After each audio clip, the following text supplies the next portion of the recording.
আপনি কি মালয়েশিয়া ভ্রমণ করতে চান? তাহলে এই ভিডিওটা শুধু আপনার জন্য। আর যদি কোরিয়া থেকে মালয়েশিয়া ভ্রমণ করতে চান তাহলে আপনার এই ভিডিওটা অবশ্যই কাজে লাগবে। হেই viewers, I am Rakibul Hasan from দক্ষিণ কোরিয়া।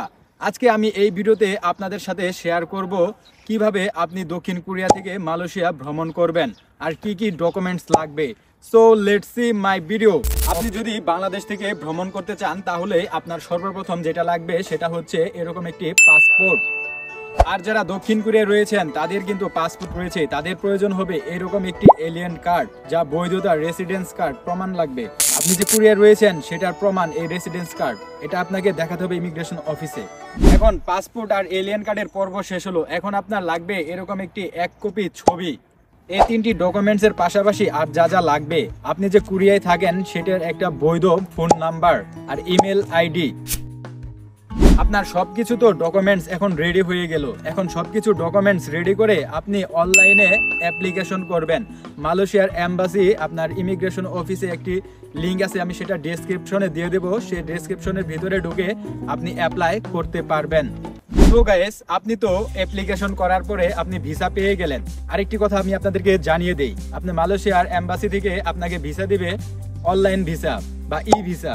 এই যে এরকম দেখেন, এরকম একটি আপনি ভিসা পেয়ে যাবেন। তো এখন ভিসা পাওয়ার পর আপনাকে কি করতে হবে মালয়েশিয়া যাওয়ার জন্য? প্রথমে আপনাকে trip.com বা অন্য যে কোনো ওয়েবসাইট থেকে আপনি এরকম টিকিট কাটতে হবে। আপনাকে বিমানের এয়ারলাইন্সের টিকিট কাটতে হবে, আপনার রিটার্ন টিকিট সহ কাটতে হবে, তা না হলে আপনার ইমিগ্রেশনে ঝামেলা করবে। এবং কি তার পাশাপাশি আপনাকে এরকম হোটেল বুকিং দিয়ে রাখতে হবে।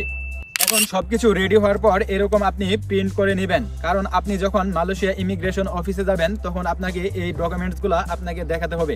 আর অবশ্যই আপনাকে রিটার্ন টিকিট এবং কি এই হোটেল বুকিংটা দেখাতে হবে, যে আপনি মালয়েশিয়া ভ্রমণে গিয়ে আপনি কোথায় থাকবেন, কি করবেন না করবেন সবকিছু তারা জিজ্ঞাসা করবে। তখন আপনি এই ডকুমেন্টসগুলো দেখাবেন, তাহলে তারা বুঝে যাবে।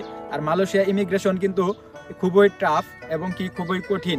অনেক কিছু প্রশ্ন করতে পারে, মানে খুব সুন্দরভাবে ইজি অ্যান্সার দিয়ে দিবেন যাতে আপনাকে সন্দেহ না করে।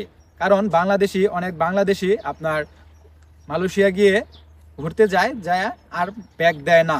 এর কারণেই মূলত ইমিগ্রেশনে কিছু কথাবার্তা জিজ্ঞেস করে এবং কি কিছু যাচাই বাছাই করে। তো গাইস, মালয়েশিয়া ইমিগ্রেশনে আপনাকে কি কি কোশ্চেন বা জিজ্ঞাসা করতে পারে সেই সম্পর্কে এখন কিছু অভিজ্ঞতা আমি আপনাদের মাঝে শেয়ার করব। প্রথমে ইমিগ্রেশন অফিসার আপনাকে জিজ্ঞাসা করবে আপনি কেন মালয়েশিয়া আসছেন। তখন আপনাকে অবশ্যই ইজি অ্যান্সারটা দিতে হবে, কোনো ঘাবড়ানো যাবে না। আপনি বলবেন যে আমি ঘুরতে আসছি। তারপর সে জিজ্ঞাসা করবে আপনি কোথায় থাকবেন। তখন আপনি এরকম হোটেল বুকিংটা আপনি দেখিয়ে দিবেন, আপনার হোটেল বুকিংটা ইমিগ্রেশন অফিসারের কাছে দিয়ে দিবেন। তারপর আপনাকে জিজ্ঞাসা করবে আপনি কোথায় কোথায় ঘুরতে যাবেন। আপনার যেরকম প্ল্যান ওই রকম আপনি তাদের সাথে শেয়ার করবেন এবং কি বলবেন যে আমি এই জায়গায় ঘুরতে যাব। আর যারা অবশ্যই কোরিয়া থেকে যাবেন তারা তাদের এলিয়েন কার্ড বা রেসিডেন্স কার্ডটা শো করবেন।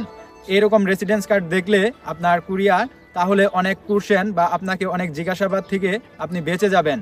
এরকম ইনফরমেশন ভিডিও পেতে আমার চ্যানেলের অবশ্যই পাশে থাকবেন এবং চ্যানেলটি অবশ্যই সাবস্ক্রাইব করবেন। আর এরকম ইনফরমেশন আপনারা আর কোন কোন দেশের পেতে চান, কোন কোন দেশে কি কি ডকুমেন্টস লাগে সেই সম্পর্কে অবশ্যই কমেন্টসে জানান। আমি আপনাদের মাঝে শেয়ার করার চেষ্টা করব এবং কি সেই সম্পর্কে নিয়ে ভিডিও বানাবো।